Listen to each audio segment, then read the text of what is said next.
Ça y est, Olivier, j'ai enfin trouvé mes carreaux. Ah bah ça tombe bien, je vois que tu as fini le traçage. Dis-moi comment tu as procédé? Alors vas-y, donne-moi un carreau. Donc en fait, ce qu'on veut, c'est avoir un carreau entier dans l'axe du couloir. Ouais. Comme ceci. Donc, j'ai donc tracé un trait en plein axe du couloir.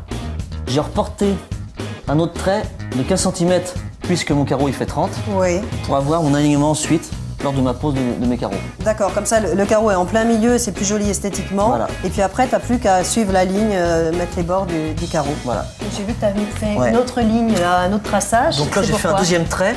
Puis en fait, on va poser les carreaux par rangée de 2. Et comme ça, j'ai mon guide. Je peux pas me tromper. Je peux faire une pose régulière avec mes 2 traits de chaque côté. D'accord, tu fais toute la ligne comme ça. Voilà. Et après, tu vas dans ce sens-là. On va travailler en reculant. Bon, ben on n'a plus qu'à en coller alors. D'accord. Alors là, tu vas coller directement sur la chape actuelle. Tu n'as rien besoin de faire d'autre sur ce support. Non. Là, c'est une chape traditionnelle. Donc, on peut directement étaler la colle sur le support. Ça aurait été une chape liquide.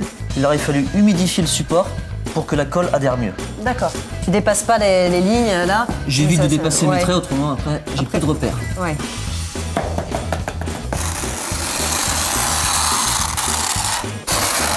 Alors ton espèce d'outil denté là, ça sert à quoi? Pourquoi tu fais ça? Pourquoi tu fais pas à l'actuelle?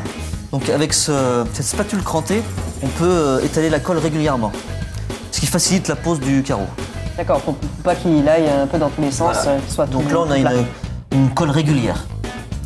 Donc tu vois, je me repère à mes lignes. Hop. Et là, entre chaque carreau, tu laisses combien de millimètres? Donc ça dépend. Pour des carreaux de ce type, il faut au moins laisser 3 mm. En fait, pour faciliter la pose, il existe des croisillons. En fait, c'est des petits écarteurs pour avoir un joint régulier, pour pas D'accord. avoir... Quand on veut être sûr de nous, Voilà. quand on n'est pas pro, croisillon, c'est pas mal. Voilà. Ok. Tu veux essayer de mettre de la colle? Ouais, allons-y. Ah oui, t'avais mis tout mis de côté là, et après tu ramènes, hein, c'est ça. Voilà. Vas-y encore. Après, Donc avec la spatule crantée, il faut appuyer fort. t'essayes ou- de rester comme ça. Ah oui, bien droit pour que Et ce de- soit... Voilà, comme ça. Nickel. Tu t'arrêtes un peu plus loin que le trait. Ouais, Et même chose ici. d'accord.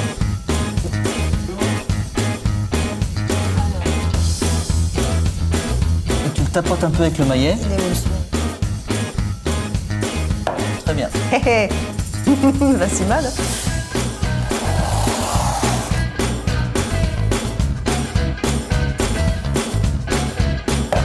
Donc là, on arrive au bout. J'imagine qu'il va falloir couper des carreaux. Dis-moi comment tu procèdes. Donc on va utiliser une machine spéciale qui s'appelle une carlette. Donc, D'accord. avant ça, on va d'abord prendre la mesure de nos coupes. Parfait. Alors là, tu as 17,5 entre le mur et le carreau. Donc on va retirer les 2 joints, le joint à côté du carreau et le joint le long du mur pour la dilatation. Donc on va faire une coupe à 16,5.